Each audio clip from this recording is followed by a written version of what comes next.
पर्दे के आगे की बात करते हैं। फ्रंट पेज पे किसने फाइट किया? हम पर्दे के पीछे की बात नहीं करते हैं। कहते हैं ना स्टेज के पीछे जो क्रू होता है वो सबसे मेन होता है। मैं आपको उसी एक करेजियस फिल्म जो बहुत बड़ी फिल्म फाइटर थी उनके बारे में बात करने जा रही हूँ, मिस उषा मेहता। आप सबको लगा वो कौन है? ये आपने तो कभी नहीं सुना, क्योंकि हम बात करते ही नहीं है जो पर्दे के पीछे है। 4 साल की उम्र में जहाँ हम ये भी नहीं पता होता कि करना क्या है लाइफ में, उन्होंने गांधी जी से इंस्पायर होकर ये डिसाइड कर लिया था कि मैं लड़ूंगी तो भारत के, मुझे किसी चीज कोई नहीं चाहिए, सिर्फ चाहिए कि मेरे भारत की आजाद।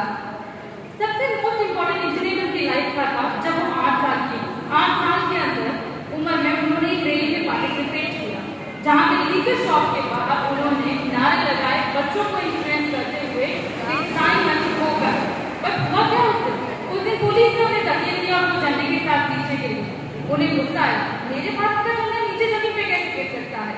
उन्होंने उसका भी एक शांति से सोल्यूशन निकाला, सब बच्चों को भारत के झंडे की यूनिफॉर्म में दिखा दिया, क्योंकि और उन्होंने कहा आप दम भी तोड़ सकते हो, हमें पीट सकते हो, पर भारत का ध्वज कभी नहीं गिरेगा।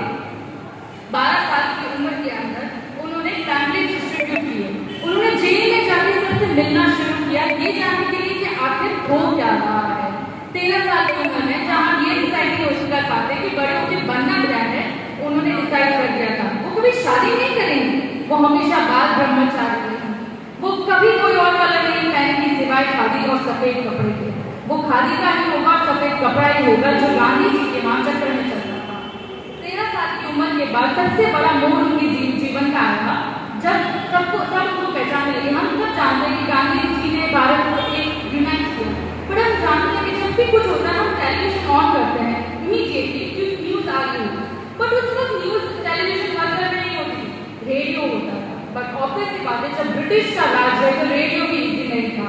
उन्होंने हाइड एंड सीक खेला ब्रिटिशर्स के साथ, उन्होंने रेडियो स्टेशन प्राइवेट यूज किया और जितने भी भारतवासी थे उनको महात्मा गांधी का हो या सुभाष चंद्र बोस का, सबको आजादी के नए स्लोगन के साथ बुझाया। उन्होंने आजादी की स्पीच उन रेडियो स्टेशन के 3 महीने तक वो रोज अपनी जगह बदलती और रेडियो स्टेशन से सबको इंफॉर्मेशन देती कि कैसे भारत आजाद होना चाहिए, क्यों भारत आजाद होना चाहिए और आजादी के बाद हमें क्या मिलेगा। और वो 3 महीने की इस कोशिश के बाद फिर, क्योंकि कहते हैं घर का बेटी लंका है, उन्हीं के टेक्नीशियन ने उनकी कंप्लेन ब्रिटिशर्स को बताई, उनकी गुप्त जगह जहाँ छिप के रेडियो स्टेशन चला रही थी वो इन्फॉर्म कर दी। 4 साल की कारावास के अंदर भी वो रुकी नहीं, उसके बाद भी वो बाहर आई और इंडिया के लिए उन्होंने फाइट की। यहाँ तक कि उनकी इंपॉर्टेंस क्या है ये जानना चाहते हो तो मैं आपको बता दूं कि जब इंडिपेंडेंस मिली she was the first political person जिनको जेल से बेल दी गई थी, क्योंकि उनका रिहा होना भारत के लिए बहुत जरूरी था।